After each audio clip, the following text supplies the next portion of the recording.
নমস্কাৰ আপোনালোকে চাই আছে অসম 24 এই মুহূৰ্তত লৈ আছে এটা গুৰুত্বপূৰ্ণ খবৰ ৰাজ্যত পুনৰ জোৰদাৰ হৈছে উচ্ছেদ অভিযান শীঘ্ৰে 5 লাখ বিঘা ভূমি বেদখল মুক্ত কৰাৰ লক্ষ্য নিৰ্ধাৰণ কৰিছে চৰকাৰে চৰকাৰী ভূমি সংৰক্ষিত বনাঞ্চল আৰু অন্যান্য ৰাজহুৱা সম্পত্তিত অবৈধভাৱে দখল কৰি থকা লোকসকলৰ বিৰুদ্ধে কঠোৰ ব্যৱস্থা গ্ৰহণ কৰা হ'ব বুলি স্পষ্টকৈ জনাইছে প্ৰশাসনে ইতিমধ্যে ৰাজ্যৰ বিভিন্ন প্ৰান্তত উচ্ছেদ অভিযান চলি আছে বেদখলকাৰীৰ কবলত থকা বহু ভূমি পুনৰ উদ্ধাৰ কৰিবলৈ প্ৰশাসনে বিশেষ পৰিকল্পনা গ্ৰহণ কৰি আছে চৰকাৰৰ মতে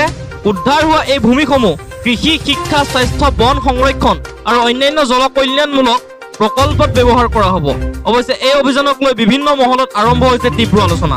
একাংশই চৰকাৰৰ এই পদক্ষেপ সমৰ্থন জনাইছে যদিও আন একাংশই প্ৰভাৱিত পৰিয়ালসমূহৰ পুনৰ্বাসন আৰু ভৱিষ্যতক লৈ উদ্বেগ প্ৰকাশ কৰিছে